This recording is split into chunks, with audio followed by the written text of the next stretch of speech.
Inflation has been a huge problem in Venezuela, as it has been the rest of Latin America.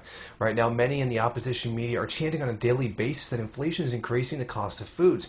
They're claiming that now there is more difficulty getting a hold of a larger variety of foods. They claim that Chavez is destroying the country through this supposed massive increase in inflation. In reality, this simple empirical reality, food has actually gotten more affordable.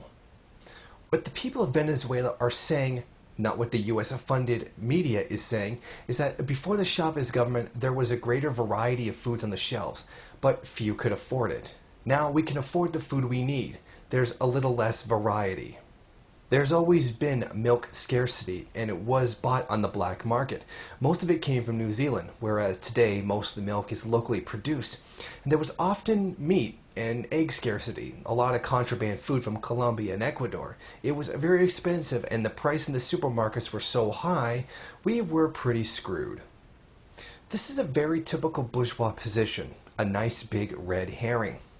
Under a free market system, basic food was extremely expensive and many could not afford them. So a socialist system was put in place, alleviating the suffering caused by hunger.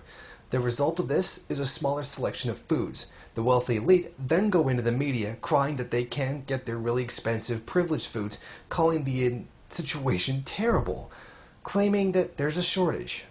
When confronted with the fact that food is now made available to people who couldn't afford it, complain there isn't as wide a variety, calling this system dysfunctional.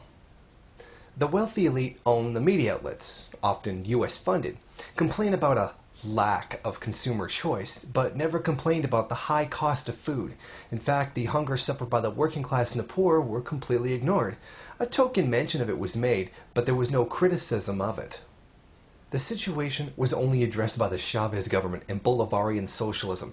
Decades of capitalist governments left people to starve and frequently made it worse. Some may point to the Democratic Action Party and the food operatives that it used to run, selling foods in a similar manner to how Chavez government does now.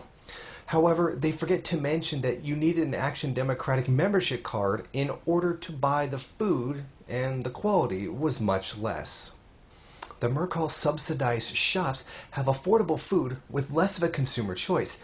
These people are now able to afford food, don't really care about having vast amounts of consumer choice. They're quite happy with being able to eat.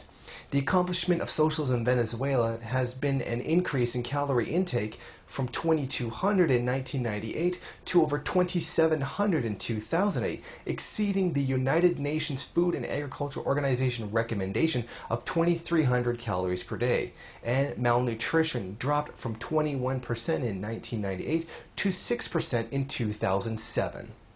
This is what socialism has achieved in Venezuela, not the lies spewed by US-funded garbage. This is the red herring the bourgeois spout, whine about consumer choice, while the people finally get to eat.